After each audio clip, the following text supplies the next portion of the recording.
আল্লাহ বলবেন, ও ধন সম্পদওয়ালা, ও মালওয়ালা, আমি তোমাকে ঢাকার বুকে কোটি কোটি টাকার মালিক বানিয়েছিলাম।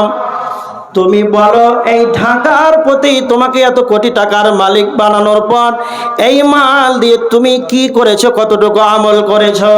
তখন সে বলবে, আল্লাহ, আমি এই কাকরান কবরস্থানে উন্নতি কল্পে 1,00,000 টাকা দান করেছিলাম, 5,00,000 টাকা দান করেছিলাম, 10,000 টাকা দান করেছিলাম, মসজিদের জন্য 5,00,000 দিয়েছিলাম, ঈদগাহার জন্য 10,000 দিয়েছিলাম। আল্লাহ বলবেন, না, তুমি এই কারণেই দান দিয়েছ মানুষ যেন তোমাকে বলে এই ব্যক্তিটি দানশীল ব্যক্তি, এই ব্যক্তিটি হলো কত ধনত্বশালী। তোমাকে মানুষ দুনিয়াতে বলে নিয়েছে, তোমার আর দুনিয়াতে তোমাকে ধনত্বশালী বলেছে, কোটি কোটি টাকার মালিক বলেছে, তোমাকে মানুষ সম্মান করেছে। তুমি এটা যেটা চেয়েছিলে দুনিয়াতেই তোমার পূর্ণ হয়েছে, আখিরাতে তোমার আর কিছুই নাই।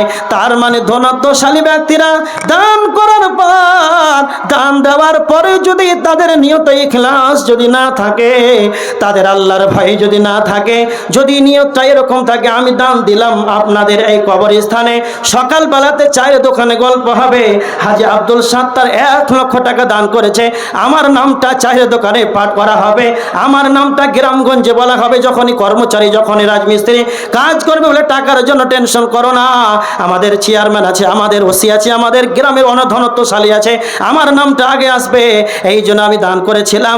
এই রকম হতভাগা যারা দান করার পর যাদের ভিতরে ইখলাস থাকবে না, যাদের খুলসিয়াত থাকবে না, কিয়ামতের দিন তাদের কোনো অধিকার থাকবে না।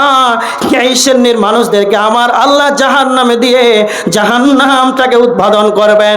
নাম্বার 3, শহীদদেরকে ডাকবেন, আল্লাহ, ও শহীদেরা, তোমরা কেন জিহাদ করেছো?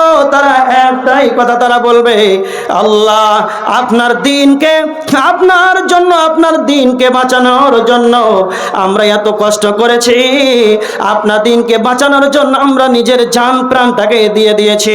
আল্লাহ তখন বলবেন, বান্দা, তুমি এই কারণেই তুমি শহীদ হয়েছো যেন তোমাকে এলাকাতে বলে, তোমাকে ঢাকার বুকে বলে, বাংলাদেশের বুকে বলে, জানে তোমাকে যোদ্ধা বলে, সুশক্তিশালী লোক বলে। এই রকম নিয়েতে তুমি যুদ্ধ করেছো, জিহাদ করেছো, প্রচেষ্টা করেছো, এই কারণে তুমি দুনিয়াতে তোমাকে মানুষ যোদ্ধা বলে নিয়েছে, শক্তিশালী তোমাকে বলে নিয়েছে, দুনিয়াতে তুমি তার প্রাপ্য পেয়েছো, আখিরাতে তোমার কিছুই নাই। এই জন্য আমার নবীজি বলছেন, এই 3 শ্রেণীর মানুষকে দিয়ে আমার আল্লাহ সুবহানাহু ওয়া তাআলা জাহান্নামটাকে উদ্বোধন করবেন, মানুষই জাহান্নামে যাবে। কারণগুলো আপনাদের সম্মুখে আমি আজকে বললাম, এই কারণেই মানুষ জাহান্নামে যাবে। কতগুলো কারণ আপনাদের সম্মুখে আলোচনা করলাম, অনেকটি কারণ।